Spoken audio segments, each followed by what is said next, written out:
하나님의 말씀은 잠언 1장 7절에서 9절까지입니다.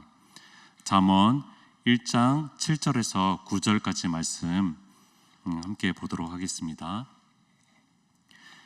잠언 1장 7절에서 9절까지 말씀입니다. 제가 봉독하도록 하겠습니다. 여호와를 경외하는 것이 지식의 근본이거늘 미련한 자는 지혜와 훈계를 멸시하느니라. 내 아들아, 내 아비의 훈계를 들으며 내 어미의 법을 떠나지 말라. 이는 내 머리에 아름다운 관이요 내 목에 금사슬이니라. 아멘. 기독교는 계시 종교입니다. 이 계시라는 이제 그 한자어를 보면은요, 10개 보일시라고 해가지고 열어서 보여준다라는 그런 뜻이죠. 그래서 이제 이 동일한 그 뜻을 가진 라틴어 레벨라시오라는 이제 그 라틴어는요, 베일을 젖혀 보이다라는 뜻을 가지고 있는 그런 단어입니다. 그러니까 이제 계시는요, 가려지고 감추어져 가지고 인간의 감각으로는 도저히 그 하나님의 존재라는 그분을 감각할 수 없는 그때 하나님께서 친히 베일, 막을 활짝 열으셔 가지고 자기를 소개하는 그것이 바로 기독교가 얘기하는 이제 계시라고 할 수가 있을 것입니다. 그러니까 기독교는 하나님의 자기 소개인 거죠. 직접적인 자기 소개입니다. 하나님께서 자기 소개를 하지 않으면은 우리는 그 간접적인 것이 굉장히 한계가 있는 것이죠. 일반 계시를 통해서 겨우겨우 그냥 더듬더듬 하나님을 조금이라도 뭐 감각할 수 있을까요? 모르겠어요. 그러나 하나님의 직접적인 계시를 통해서 하나님의 말씀을 통해서 하나님께서 자기 소개를 하신다 그래서 기독교를 계시의 종교라고 얘기를 하는 거죠. 여러분들, 그런데 하나님은요, 계시를 하는데 각 시대의 문화, 심성, 또 그런 전통, 그리고 심지어 이제 선호, 경향까지도 잘 세심하게 이제 파악하면서 그것을 잘 참작해가지고 그것에 잘 맞는, 그러니까 소위 말하는 feel을 잘 받는다 그러죠. feel을 잘 받는 그런 양식을 통해서 하나님께서 계시를 하신다라는 것이죠. 하나님은요, 대충 허공에다 진공 중에서 그냥 말씀하시는 분이 아니라 그 문화 속에서 또 그들의 언어와 또 그들에게 적합한 그런 방식을 통해서 말씀하신다라는 거예요. 그래서 이 성경 66권에 여러 가지 다양한 양식들이 나오는 거죠. 설화, 법조문, 시, 신화, 예언, 족보, 기도, 노래, 연설, 비유, 꿈, 환시, 그리고 이제 우리가 보려고 하는 잠언입니다. 잠언. 이 잠언을 통해서, 이 지혜의 말씀을 통해서 하나님께서 또 하실 말씀들이 있다라는 거죠. 참 감사해요. 왜냐하면 이렇게 여러 양식들을 통해서 하나님은 자신을 보여주려고 하는 거니까요. 얼마나 답답하셨으면 그렇겠어요. 이 한 언어로 안 되니까 이런 방식으로도 얘기하시고 또 저런 방식으로도 얘기하시고, 이런 여러 가지 다양한 방식들을 통해서 우리에게 접근해 오시고 또 말씀해 주시고 자신을 드러내 주시려고 하시는 것이죠. 여러분들, 뭐니 해도 계시의 최고의 절정은 무엇일까요? 그것은 바로 예수 그리스도의 성육신입니다. 여러분들, 우리 주님께서 이 땅에 친히 내려오셨어요. 하나님께서 말씀하시고 구약 때 그렇게 말씀하셨는데도 다양한 언어 방식으로, 다양한 양식으로 말씀하셨는데도 도대체 이 인간들이 알아듣지를 못하니까 하나님께서 자신의 아들 독생자를 내려 보내주셨고, 또한 우리는 그분을 통해서 그분을 보고 만지고 함께 먹고 마시고 또한 그분과 생활하고 할 수 있는 가시적 존재를 보게 되는 거죠. 그래서 하나님의 계시의 절정은 예수 그리스도의 성육신이라고 볼 수가 있습니다. 여러분들, 성경 전체의 본질입니다. 우리 예수 그리스도는요, 성경 전체의 본질이고 성경 전체의 실체라는 겁니다. 여러분들, 모세 오경의 본질은 예수 그리스도십니다. 역사서와 예언서의 실체는요, 바로 예수 그리스도십니다. 여러분들, 이 잠언의 이 지혜의 말씀들도 결국에는 방향은요, 예수 그리스도를 얘기해 준다라는 것입니다. 우리는 이 잠언을 보면서 더 갈급할 것입니다. 왜냐하면요, 지혜의 근원에 대해서 더 갈급할 거예요. 또 지혜의 실체에 대해서 더 갈급할 것입니다. 그래서 신약의 예수 그리스도로 향하게 되는 것이죠. 이것이 우리가 잠언을 제대로 보는, 잠언을 구속사적으로 보는 눈이라고 생각이 듭니다. 참 감사하죠. 여러분들 성경 어디에서나 우리 주님을 만날 수가 있어요. 여러분들 이것은 뭐 어떤 한 사람 모세의 그런 기록물이 아니었던 거예요. 여러분들 우리 성경 어디에서든지 우리 주님을 만날 수 있고, 주님의 세미한 음성을 들을 수가 있고요, 주님의 호흡 소리를 들을 수가 있고, 또 주님을 만질 수가 있게 되는 겁니다. 여러분들 얼마나 감사해요. 이 잠언을 통해서도 그럴 수 있었으면 좋겠습니다. 이 잠언을 통해서 우리 부교육자 부목사님들의 말씀을 통해서, 또 이 잠언을 통해서 주님이 더 생생히 만져질 수 있었으면 좋겠습니다. 여러분들 그럼에도 잠언은 굉장히 독특합니다. 왜냐하면요, 잠언에는 구원, 언약, 예배, 기도, 찬송, 십자가의 은총, 이런 얘기들이 전혀 나오지 않습니다. 그리고 줄거리도 없고요, 어떤 일정한 서사 구조도 전혀 보이지가 않습니다. 여러분들이 잠언은요, 짤막한 격언, 경구, 수수께끼, 속담, 훈계 이런 것들로 짤막하게 기록이 되어 있습니다. 여러분들 그래서 이 잠언이라는 것을 이제 한자로 보면요, 잠이 바늘, 침, 경계, 잠이에요. 그러니까 이제 바늘, 침, 경계, 잠이기 때문에 콕콕 찌른다라는 거죠. 이 잠언을 통해서 우리의 영혼을 콕콕 찌르는 거고, 우리의 무릎을 쿡쿡 찌르는 겁니다. 그리고 우리의 느슨해지고 무뎌진 그 마음에, 영혼에 주님께서 경계를 하시는 거죠. 그것이 바로 잠언이라는 겁니다. 여러분들이 잠언을 보면은요, 굉장히 일상적인 언어로 돼 있어요. 그리고 일상적인 지혜의 말들처럼 돼 있습니다. 그러나 잠언을 제대로 보고 묵상을 제대로 해보면요, 평범한 것 보이지만 굉장히 치밀하게 되어 있습니다. 단순하고 차분한 듯 보이지만 굉장히 큰 열정이 느껴집니다.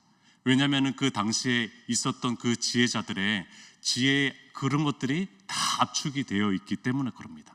여러분들 그들의 소중한 체험과 노하우, 그런 경험들이 녹아져 있는 것이 바로 잠언이기 때문에 그렇습니다. 여러분들 요즘 배움에 열심히 큰 시대잖아요. 여러 가지 것들을 우리가 갖추려고 합니다. 석사, 박사를 학위를 얻으려고 하고요, 또 어떤 자격증을 따려고 하고, 또 어떤 평생 교육에 여러 가지 것들을 배우려고 하고, 또 이런 것들 저런 것들 배워서 우리 이력서가 굉장히 많이 꽉 차 있는 것을 보게 됩니다.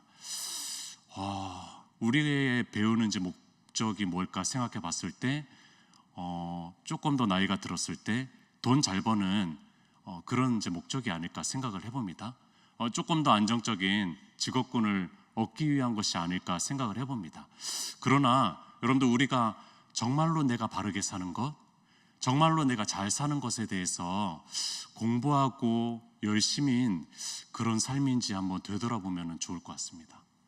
정말로 잘 바르게 살아가는 데 있어서 내가 공부에 열심인지 배움에 열심인지 되돌아보았으면 좋겠습니다. 여러분들 스스로에게 이런 질문을 해봅니다. 나는 10년 전, 20년 전, 30년 전보다 지금이 더 나은 사람인가? 지금이 더 나은 존재인가? 이런 질문을 던져봅니다. 여러분들 잠언은요, 이런 고민을 하는 사람이 봐야 되는 그런 성경입니다.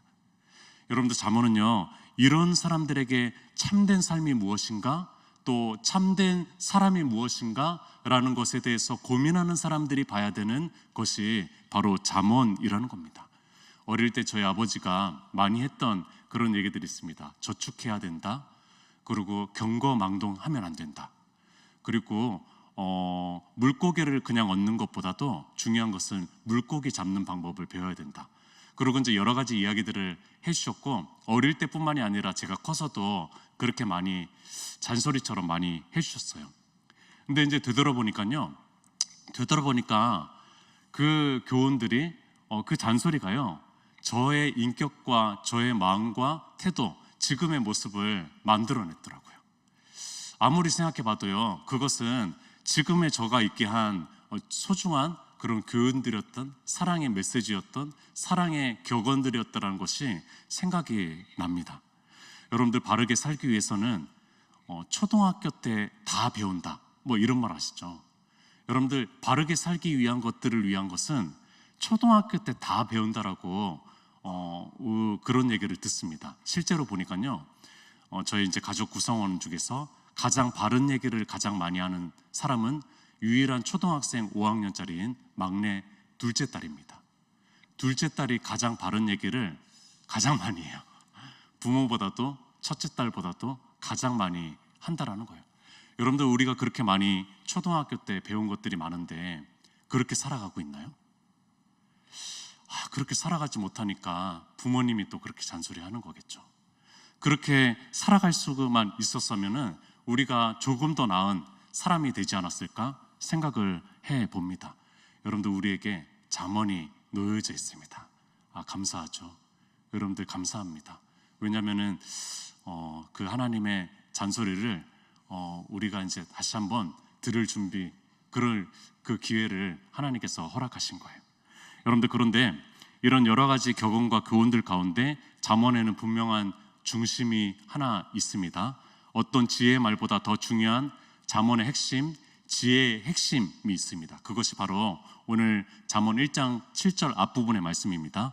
여호와를 경외하는 것이 지식의 근본이거늘. 여호와를 경외하는 것이 지혜의 근본이거늘. 이 구절이 잠언의 중심 구절입니다. 여러분들, 제주도를 가면은요, 저도 그때는 잘 몰랐는데 제주도를 가면은 늘 보이는 것이 한라산이래요. 한라산. 제주도에 어디에 있든 간에, 저 바닷가 쪽에 있든지 내륙 쪽에 있든지 간에 어디에서나 보이는 것이 한라산이라고 하더라고요. 여러분들, 잠언 어디를 보아도요, 보여야 되는 것이 바로 이 구절이라는 거예요. 여호와를 경외하는 것이 지식의 근본이다. 여러분들, 이것이 보여야 된다는 거죠. 어떤 문장보다도 더 지혜로운 말씀은요, 바로 이 말씀이라는 겁니다. 어떤 문장보다도 잠언에서 더 우선시 되어야 되는 말씀은 바로 이 말씀이라는 겁니다. 여러분들, 히브리어로 경외라는 단어가 이르아라는 단어거든요. 이르아라는 단어예요. 기본적으로 무서움이라는 단어입니다. 그래서 우리가 이제 경외, 한자로 보았을 때도 경외, 공경함, 두려움, 이 두 가지를 얘기하는데요, 아주 잘 표현한 것 같아요. 한자로, 이 성경 언어로 아주 잘 표현했다라는 생각이 듭니다. 왜냐하면 이 두려움은 형벌을 받을 때 그런 두려움은 아닙니다. 여러분들, 이 두려움은요, 하나님의 위대하심을 보았을 때, 하나님의 장엄하심을 보았을 때, 하나님의 절대적인 크기 앞에 섰을 때, 그것을 보았을 때 그분을 우러러보게 되는 그 마음을 바로 이 경외심이라고 얘기하거든요. 그러니까 자기보다 더 큰 세계가 있다는 것을 확 인정하게 될 때 그 마음이 바로 이 경외심이라고 얘기할 수가 있습니다. 그래서 하나님을 진정으로 존경하게 되는 거죠. 그래서 하나님을 진정으로 공경하게 되는 거죠. 이것이 바로 경외심이라는 겁니다. 여러분들, 잠언은 그래서 이렇게 얘기하는 겁니다. 세상의 온갖 지식과 지혜를 다 구비했더라도 그 바탕에 하나님을 경외하는 그 마음이 없다면은 그것은 허망한 것이고 오히려 그것은 위험하기까지 한다라는 것이 이 잠언의 핵심 메시지입니다. 여러분들, 세상을 망쳐놓는 사람들이 오히려 똑똑한 사람들이 아닙니까? 여러분들, 오히려 지혜롭다고 생각하는 사람들이 이 세상을 망쳐놓는 것이 아닙니까? 이게 좀 지적 수준으로 조금 하기는 그렇습니다. 그러나 이제 지금 이제 그 판단하고 기준하는 이제 뭐 IQ 수준을 이제 얘기하자면은 우리 이제 지적 장애인이 되려고 되는 이제 기준은요, IQ 70 이하라고 합니다. 지금은 뭐 EQ 여러 가지 이제 지성적인 그런 이제 능력을 판단하지만 어쨌든 이제 IQ로 봤을 때는 70 이하를 이제 지적 장애라고 하는데요. 여러분들, 우리 베데스다부 성도님들이 세상을 더 어렵게 만드나요? 여러분들, 세상을 더 부끄럽게 만들고 더 망치게 만드나요? 저는 그렇다고 생각하지 않습니다. 여러분들, 오히려 똑똑한 사람들이 세상을 망가뜨린다는 생각을 해봅니다. 여러분들 세상을 살만한 곳으로 만드는 사람은 똑똑한 사람이 아니라 하늘 무서워할 줄 아는 사람입니다. 여러분들 세상을 바르게 만들고 세상을 건강하게 만드는 사람은요, 하늘 무서워할 줄 아는 사람들이라는 거예요. 하늘 우러러 볼 줄 아는 사람들이 세상을 바르게 만들 수 있다는 겁니다. 여러분들 현대인들은요, 모든 것들을 도구화시킵니다. 세상도 도구화시키고 사람도 도구화시키고 어떤 가치들도 도구화시킵니다. 심지어 하나님조차도 도구화시키고 수단화시키는 거죠. 그래서 하나님을 경외하게 바라보기보다는요, 어떻게 활용하면 좋을까? 사용 가능성은 어느 정도일까? 나에게 어떤 활용 가치가 있을까? 라는 것으로 접근해버리는 우리의 마음, 우리의 태도를 바라보게 되는 거죠. 제가 이 은평교회 오기 전에요, 벌써 이제 10년이 됐네요. 은평교회 오기 전에 한 인천의 한 교회에서 3년 동안 파트 사역을 청소년부를 담당을 했었습니다. 근데 이제 전도사였고 파트 사역자였으니까 공예배 설교를 한 번도 해본 적이 없었어요. 자, 근데 한 1년 정도 지났을 때 이제 그때부터 이 파트 사역자에게도 공예배 설교를 좀 허락해 주시더라고요. 너무 감사했죠. 그래서 그때 수요예배였나 주일 오후 예배였나 두 날 중에 한 날이었는데 설교를 정신없이 했습니다. 처음으로 이제 그 장년들 앞에 서서, 청소년들이 아니라 장년들 앞에 서서 했으니까요. 그런데 한 권사님이 다 나오고 나서 인사를 뒤에서 똑같이 하거든요. 이제 예배가 끝나고 한 권사님이, 얼굴도 모르는 한 권사님이 오셔가지고 이런 얘기를 했습니다. 전도사님, 계속 겸손하셔야 될 텐데, 계속 겸손하셔야 될 텐데, 이 얘기를 해줬어요. 여러분들, 제가 나름대로 설교 준비를 막 열심히 한다고 했어요. 하고 그러고 이제 설교를 다 마쳤어요. 임무 완수 끝. 너무나 이제 또 평안한 마음으로 뒤에서 인사를 하고 있는데 한 권사님이 전사님, 지금처럼 계속 겸손하셔야 될 텐데, 이 얘기를 해주는 거예요. 이제 그렇지 않은 목회자를 좀 보신 것 같기도 하고요. 그렇지 않게 될 수도 있나 봐요. 여러분들, 그때 제 마음에 하나님의 이 경외하는 마음이 새록새록 들더라고요. 왜냐면은 그냥 설교를 완성하고 또 설교를 하면은 된 거였어요, 저한테는. 근데 설교를 잘하려고 노력하고 그런 마음이 있었지, 정말 하나님에 대한 경외심으로 내가 이 설교의 단에 섰는지 그것을 되돌아보게 되더라고요. 제가 그 10년 전보다 지금 하나님 앞에 더 겸손한 사역자인가 되돌아보게 됩니다. 모르겠어요. 그때보다 지금이 더 겸손한 설교자인가 저는 되돌아보게 됩니다. 그때보다 더 지금 하나님을 경외하는 사람인가 되돌아보게 됩니다. 제가 지난 주일 베데사부 예배 때 설교를 이런 얘기를 좀 했었습니다. 제가 베데사부를 진짜 사랑하는지, 아니면은 베데사부를 사랑하는 것 때문에 내가 인정받고 싶은 건지 잘 모르겠습니다 라는 고백을 했어요. 베데사부 이 공동체를 정말로 사랑해서 사랑하는 건지, 아니면은 내가 사랑받기 위해서 사랑하는 건지 잘 모르겠다라고 지난 주일 베데사부 예배 때 설교했습니다. 여러분들, 참 어려운 거예요. 참 어렵습니다. 정말 하나님을 경외하는 마음, 이 말씀을 경외하는 마음으로 내가 이 말씀을 접근하고 있는 건지, 아니면 이것을 활용하고 있는 건지 잘 모르겠어요. 때로는요. 그만큼 부족한 자인 것 같습니다. 여러분들, 잠언에서 말하는 지혜를 구하고 명철을 구하는 이 최종적인 목적은요, 인생의 정답을 구하는 것이 아니에요. 궁극적인 그 목적은요, 인생의 정답을 구하는 것이 아닙니다. 여러분들, 잠언이 향하고 또 향하고 있는 최종적인 목적은 하나님을 경외하는 겁니다. 여러분들, 하나님을 경외하게끔 만드는 겁니다. 잠언은 인생살이의 처세수를 가르쳐주는 책이 아닙니다. 하나님의 경외하는 것을 알려주는 책이라는 겁니다. 여러분들, 우리가 주님을 진실하게 경외할 수만 있다면 그분은 지혜로운 사람입니다. 여러분들, 그분이 최고의 지혜자예요. 그럼 지혜자분들이 되셨으면 좋겠습니다. 여러분들, 그러면은 이 하나님을 경외하는 마음을 가지고 이제 우리가 격언들, 교훈들을 이제 들을 거예요. 그러면 첫 번째 교훈이 뭘까요? 여러분들 8절 한번 보겠습니다. 내 아들아, 내 아비의 훈계를 들으며 내 어미의 법을 떠나지 말라라고 얘기합니다. 여러분들, 우리는 많은 이들에게 교훈을 받습니다. 목회자, 구역장, 선생님, 또 우리보다 큰 어르신, 인생의 멘토, 인생 선배, 또 친구, 심지어 우리보다 어린 사람들에게도 우리는 교훈을 받고, 또 지금은 수많은 매체가 있어가지고 여러 가지 지혜들을 습득할 수 있는 그런 장들이 많이 열렸습니다. 그럼에도 불구하고 나를 진정으로 사랑하고 그런 애정을 담아가지고 교훈해 주는 분이 있습니다. 그분은 바로 우리의 아버지, 우리의 어머니입니다. 우리의 부모님이라는 겁니다. 성경시대는 더 그랬겠죠. 가족시대, 또 시족사회 속에서는 부모님이 중요했고 또 그 부모님이 더 중요했던 것이죠. 그래서 오늘 내 아들아 라고 얘기하면서 내 아들은 어린 아들만 얘기하는 것은 아닙니다.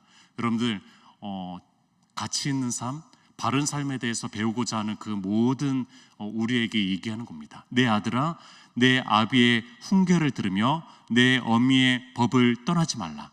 들어야 되고요. 첫 번째는, 그리고 떠나지 말아야 되는 것입니다. 부모님 말을 잘 들어야 된다는 거죠. 여러분들, 세상에서 쉽고도 어려운 관계가 있다면 그것은 바로 부모 자식 관계인 것 같습니다. 정말 쉽고도 어려운 것 같아요. 그러나 이제 인간의 사랑 중에서 가장 하나님 닮은 사랑이 있다면 그 사랑은 부모의 사랑일 것입니다. 부모는요, 가능하면은, 할 수만 있다면은요, 끝까지 포기하지 않고 나를 사랑하고 내가 잘 되기를 바라는 마음으로 교훈하고 가르치려고 할 것입니다. 여러분들, 그래서 하나님의 사랑의 조각들을 우리가 부모의 사랑을 통해서 조금이나마 발견하는 거잖아요. 그 사랑을 통해서 우리가 조금이나마 발견하게 되는 거고, 우리가 부모가 됐을 때도 그 하나님의 사랑이 이런 것이구나라는 것을 조그맣게 우리가 더 많이 깨닫게 되는 것이겠죠. 여러분들, 그렇게 우리 부모님이 듣기 싫을 정도로 잔소리했던 것이 어쩌면 우리가 바르게 걸어갔던 그런 삶의 우리의 모습이 아닐까 생각을 해 봅니다. 그러니까 여러분들, 잠언에서 첫 번째로 얘기하고 싶은 것은, 인간적으로 얘기하고 싶은 것은 부모님 말씀 잘 들으라는 거예요. 부모님 말씀 잘 들어라.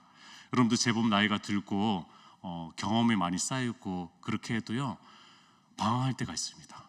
어떤 것을 선택해야 될지 모를 때가 있어요. 어떤 지혜를 발휘해야 될지 모를 때가 있습니다. 그때 생각나는 분이 누구죠? 부모님입니다. 여러분들, 뭐니 해도요, 부모님이 많이 생각나요. 그래서 이제 9절에 이렇게 나오죠. 이는 내 머리에 아름다운 관이요 내 목에 금사슬이니라. 여러분들, 우리에게 아름다운 관을 씌워주고 싶고 우리 목에 금사슬, 대단한 그 금사슬을 이렇게 걸어주고 싶은 분은 누굴까요? 우리 친구들 아닙니다. 우리 부모님이에요. 진짜 우리 부모님입니다. 부모님은 경쟁하지 않아요. 부모님은 시기 질투하지 않습니다. 부모님은 우리의 모든 것을, 자신의 모든 것을 다 내어놓고도 더 주고 싶은 분이 바로 부모님입니다. 여러분들, 우리 부모님 말씀 잘 들읍시다. 부모님이 생존해 계시다면 더 잘 들을 수 있었으면 좋겠습니다. 여러분들, 그래서 하나님께 영광을 돌린다라는 그 영광이라는 카보드가요, 히브리어로 카보드가 무겁다라는 뜻이거든요. 이 단어가 유일하게 사람에게 한 번 쓰이거든요. 그것이 바로 부모입니다. 부모를 공경하라. 여러분들이 부모를 공경하라, 이 단어가요, 히브리어로 카보드라는 단어입니다. 하나님을 무겁게 영화롭게 하는 그 마음을 가지고 있는 것으로 부모를 무겁게 하고 영화롭게 해라, 공경해라 라는 그 단어를 동일하게 쓰고 있는 거죠. 여러분들, 그러니까 부모의 말씀을 들을 때는 하나님의 그 무거운 말씀을 듣는 것처럼 들어야 된다라는 그런 뜻입니다. 여러분들, 그런 마음으로 우리 부모님 말씀 잘 들어봅시다. 저부터 그러고 싶어요. 왜 이렇게 이제 부모님 말씀은 잔소리처럼 들리는지 모르겠어요. 내일이 어버이 주일입니다. 어린이 주일이랑 어버이 주일이 겹쳤어요, 이번에. 또 그 모레는 어버이날입니다. 마침 이 잠언의 말씀을 저에게 주신 것 같고요. 또 우리 성도님에게 주신 것 같습니다. 우리 어버이를 정말로 무겁게 또 주님을 바라보는 그 공경과 존경의 마음으로, 또 우리 교인들 안에서 또 우리 어버이 같은 분들이 참 많이 계시잖아요. 그분들이 참으로 우리 마음에서 존경스럽고 또 공경스러운 그런 마음으로 우리가 이 교회를 또 바라볼 수 있다면은, 여러분들 우리 이 세상이 얼마나 더 아름다워질까요? 여러분들 이것이 하나님을 우러러보는 첫 번째 마음이라는 생각을 해봅니다. 우리 함께 기도했으면 좋겠습니다. 하나님을 경외하는 그 마음이 가장 지혜로운 것이라고 얘기를 합니다. 우리 그런 마음으로 우리가 주님 앞에 좀 그 경외하는 마음, 또 그 마음을 가질 수 있도록, 또 그 마음으로 또 사람들을 대하고 또 우리 부모님을 바라보고 할 수 있는 또 가정의 달이 될 수 있도록 우리 주여 한번 외치고 기도하도록 하겠습니다.